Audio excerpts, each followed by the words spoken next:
before I sort of get into this whole discussion, I'd like to cover something which is pretty close to my heart, something which I have been doing for the last 15 odd years or more than that, supporting and servicing banks as an IT professional.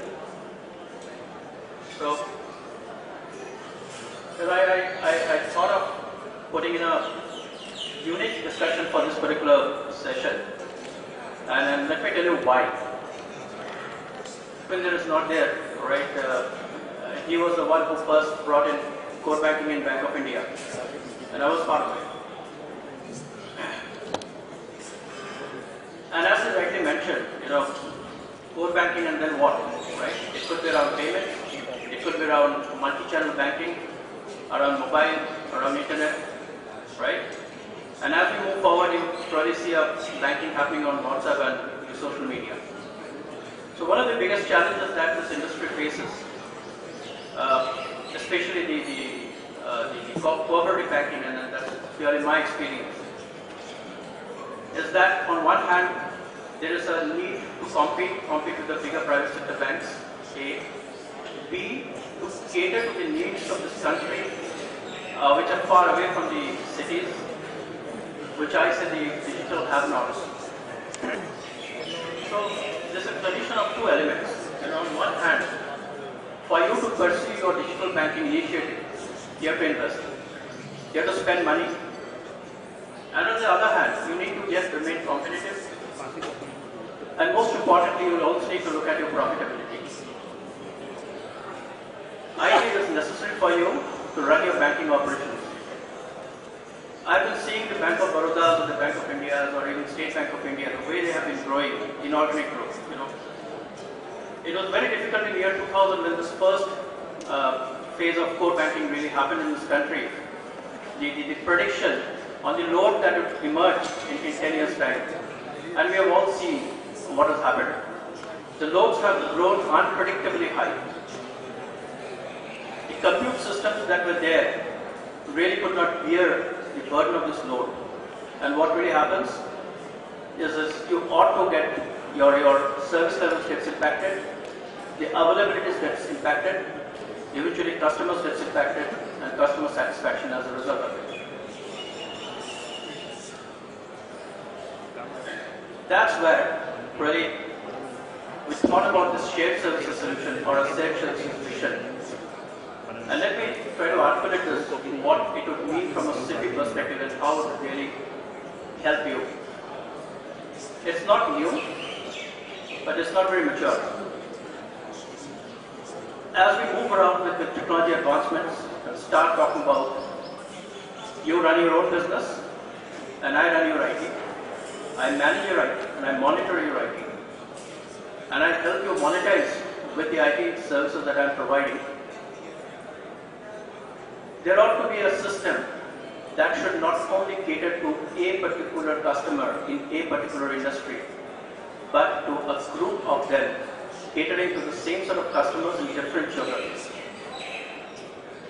And as we move forward, the word virtual machines are reality. We have moved from machines to virtual machines. What it really means is that the machine is not with you, the machine doesn't belong to you, you only get the services out of it. So, what we are trying to say is that, for this particular state of Gujarat, for example, you have your multiple cooperative banks, some catering to urban poor, some to urban rural, some to rural poor, rural rich. And especially with Bandhan being declared a bank sometime back, right, and since I was part of that whole initiative, I have seen the way banking has really reached out to the masses. And to make that happen, while technology is required for you to reach out to those remotest parts of this country, one important thing is that the cost per transaction of servicing them needs to come down significantly. The only way to do it is to use IT on an on-demand, elastic model. And that's where the truth of shared services come in. And I think who better than a cooperative industry would really understand shared services, right? All that I'm trying to tell you is that your SLAs don't get impacted. You are getting your services being run out of a service provider's premise on a shared services model. You get instances and you get serviced and you service your customers on demand as and when required to take care of your month-end peak load. You look for higher compute resources, scale it down. Your storage requirements can be scaled up, scaled down. The backups can be taken care of by somebody else, and you take care of your core business. That essentially is the mantra of shared services solution. And therefore, this particular slide that you see, this is something which we have already deployed for and with similar anchor customers in Cooperative Bank in Bombay. And I'll tell you the name later as I move forward in this presentation. This is something which has been done to cater to 80 customers in Bombay. Okay. If you really look into this whole slide that you have in front of you, I mean, it's pretty simple, right? As we talk about, commoditization of IT and centricity of data, right? Or data centers, as you would rather love to prefer to call it.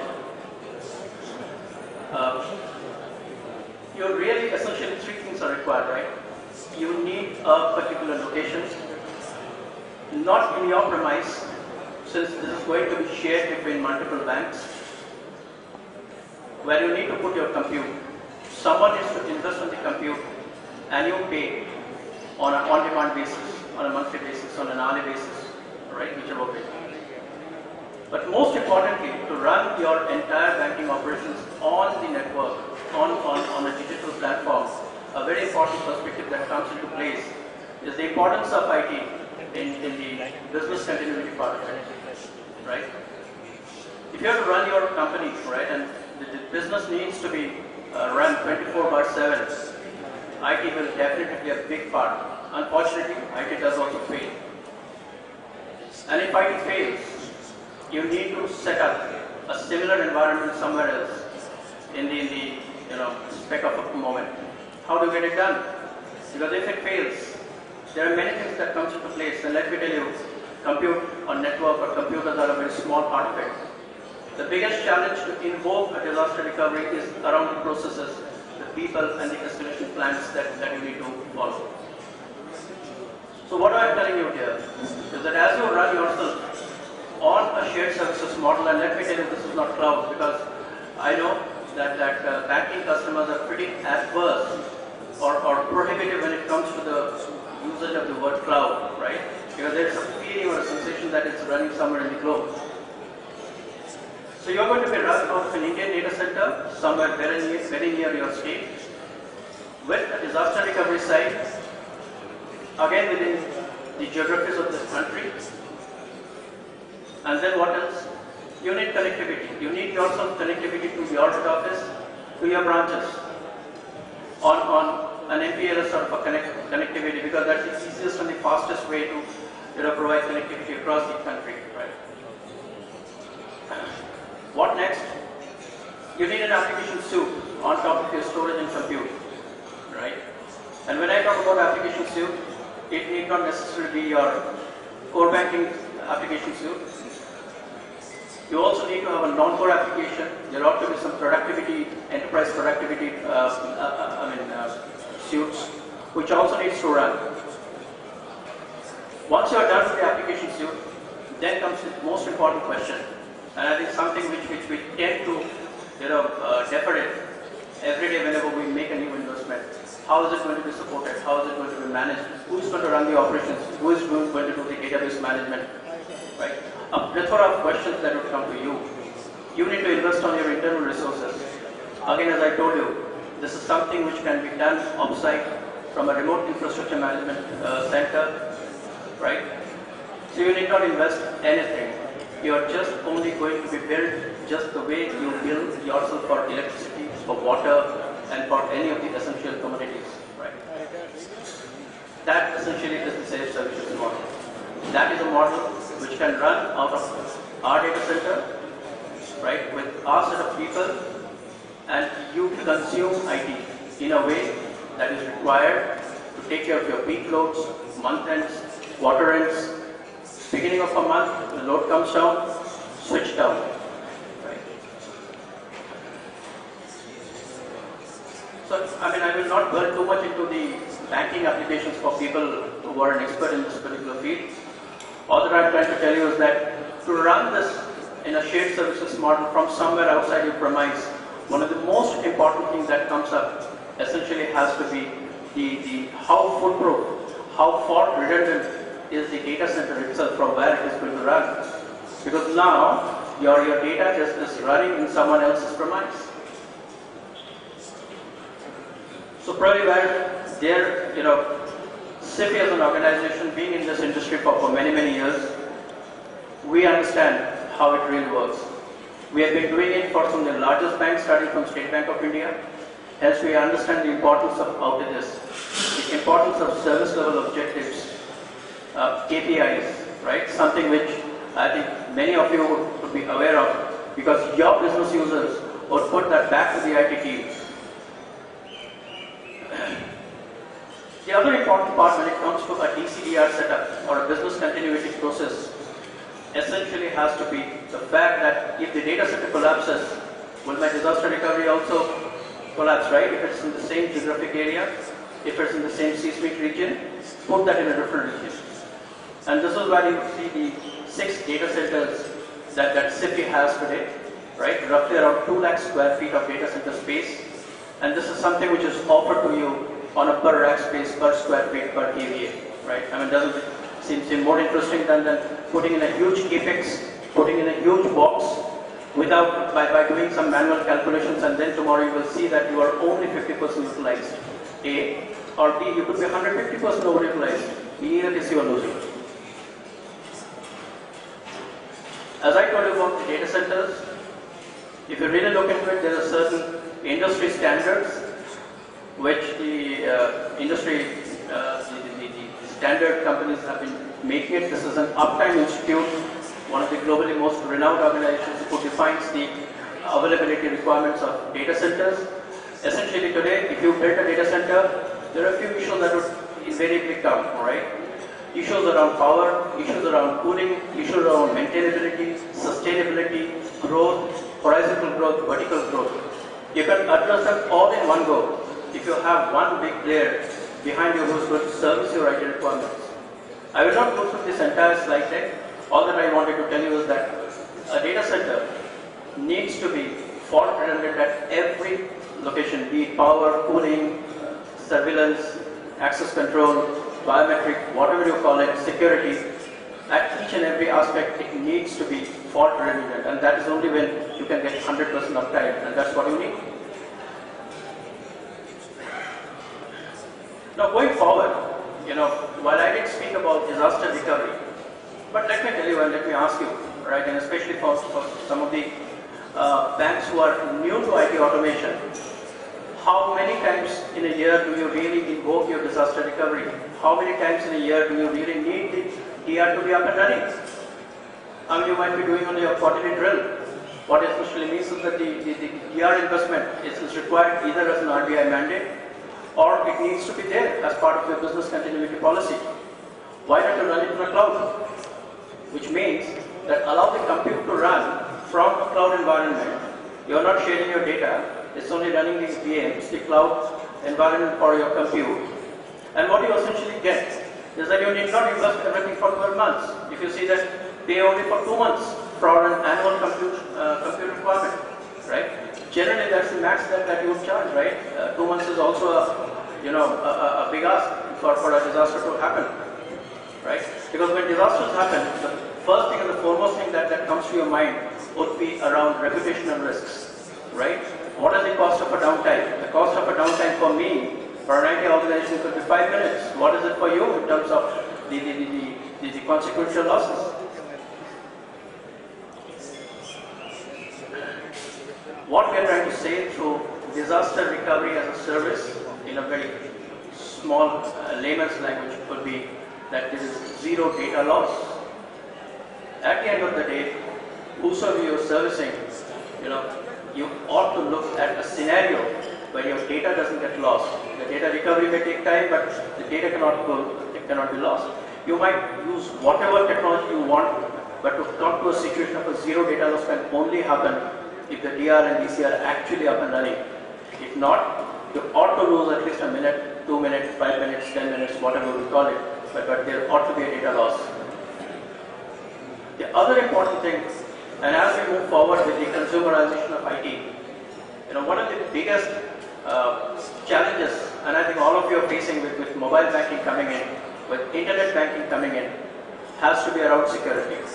With more and more eyeballs on your Android set, more and more hits coming into your data center, there is a big possibility of some DDoS attack happening somewhere, right, or a threat happening somewhere. So one of the most important things when it comes to DR in the cloud are the certifications and the encryption methodologies that you need ensure that your service provider does. And most importantly, 24/7 for data replication, right? I mean, that goes without saying. I will not really go into this entire set. All that I'm trying to tell you is that if you see the recovery point objective, the point at which you will recover your data can be actually near zero, right? The other thing which I sort of heard from one of the other speakers in this session is that you are looking at a management dashboard, right? Do you want to build it or do you want to outsource it? Let there be a portal. Let everybody get a unique view to that same management portal, right? Your outages, your downtimes, the outages against your SLAs, your KPIs, right? Everything you can see it on a single dashboard.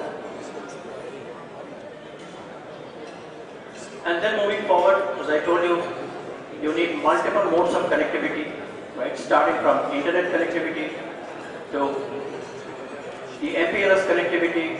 The more we talk about networks, right? You need MPLS. Again, MPLS is a shared network, right? I mean, I think all of us would acknowledge that it's a shared network, and hence MPLS really comes out cheaper than the traditional, the BSNL lease lines, which we used to buy in volumes 10 years back. Okay. The other is the end-to-end SLA that you can get on a managed MPLS service, right, from us. And then comes the cloud connectivity, because the cloud has to reside somewhere and the cloud has to be up and running for you.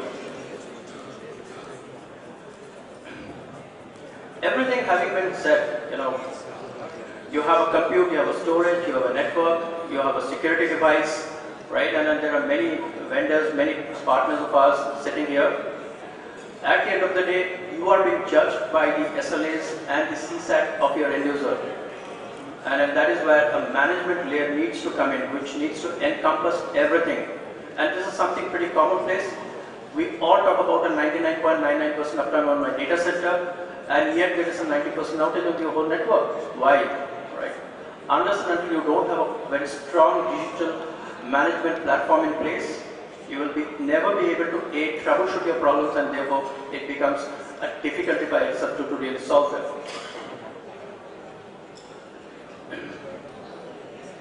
And that's where, behind what we call the managed services, this two-letter jargon really has a lot at the back end, right? It starts from security management, incident management, event management, compute management, storage management, mail management, database management. The whole set of activities that goes at the backyard is mind-boggling.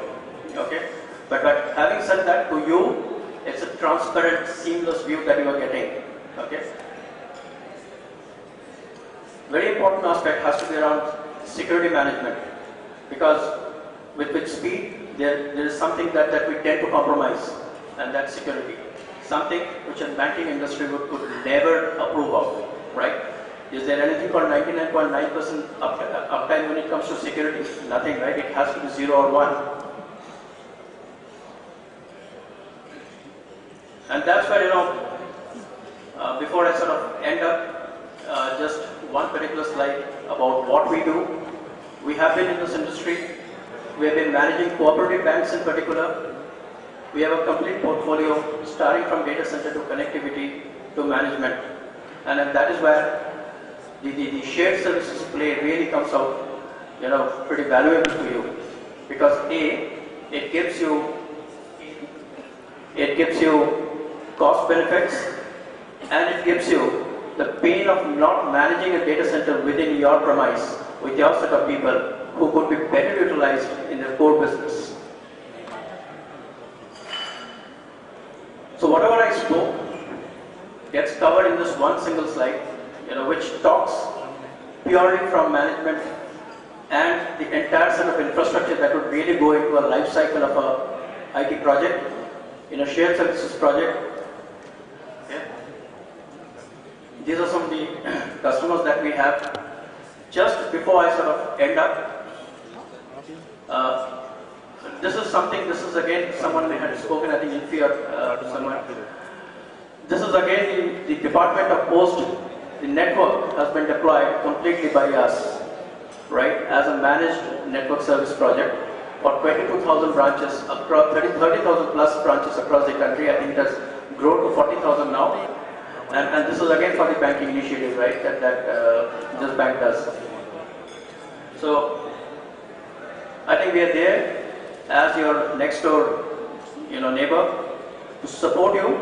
But most importantly, I thought of bringing up this unique idea of having a Gujarat Cooperative Bank net, which I'm sure would help you evolve better instead of investing on each and every. Why don't you buy instances? Why don't you take a few CPUs, right? And then you are good to go. So just to tell you once again, these are the numbers which speaks for itself. And before I sort of end up, probably we can catch up once again, right? But keep this thought in mind that a Gujarat net